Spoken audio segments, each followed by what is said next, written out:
কুম্ভ শেষ হলে কোথায় হারিয়ে যান নাগা সন্ন্যাসীরা? জানলে চমকে উঠবেন।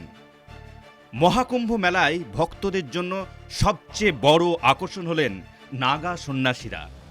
সারা বিশ্ব থেকে লোকজন এই সন্ন্যাসীদের দর্শন ও আশীর্বাদ গ্রহণের জন্য একত্রিত হন।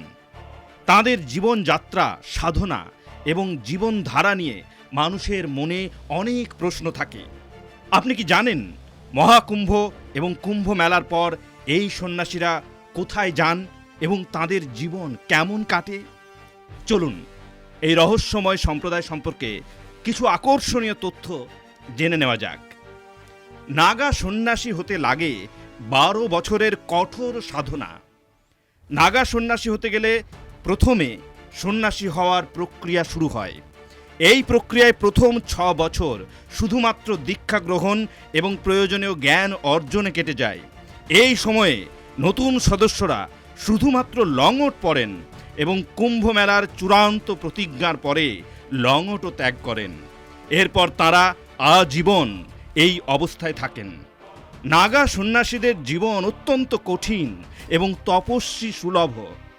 ভোর 4টে ওঠার পর নিত্যকর্ম, স্নান এবং সাজসজ্জা করেন। এরপর হবন, ধ্যান, প্রাণায়াম, কপালক্রিয়া এবং নৌলি ক্রিয়া করেন। দিনে একবার আহার গ্রহণ করেন এবং পরে সাধনায় নিমগ্ন থাকেন। নাগা সন্ন্যাসীদের 4টি উপাধি। নাগা সন্ন্যাসীদের 4টি প্রধান কুম্ভে বিভিন্ন উপাধি পান। এই উপাধি তাদের দেওয়া হয়। প্রয়াগরাজে তাদের নাগা, উজ্জয়িনীতে খুনি নাগা, হরিদ্বারে বরফানি নাগা এবং নাসিকে খিচুড়িয়া নাগা বলা হয়। এই উপাধি থেকেই বোঝা যায় যে তাঁরা কোন কুম্ভে এসেছেন।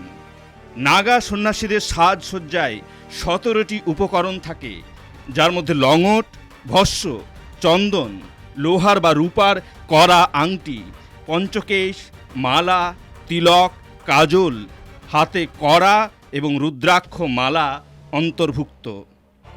মহাকুম্ভের পর কোথায় যান নাগা সন্ন্যাসীরা? মহাকুম্ভের পরে নাগা সন্ন্যাসীরা বারাণসীতে গঙ্গা স্নান করতে যান এবং তাদের আখড়ার আশ্রমে ফিরে যেতে হয়। কিছু সন্ন্যাসী তপস্যার জন্য হিমালয়ের গুহায় চলে যান। আখড়ার নির্দেশে তাঁরা পায়ে হেঁটে গ্রামে ঘোরেন এবং কুঁড়ে ঘর বানিয়ে ধুনির আয়োজন করেন। তাঁদের জীবন গুরু সেবা এবং নির্দেশ পালনেই নিবেদিত থাকে।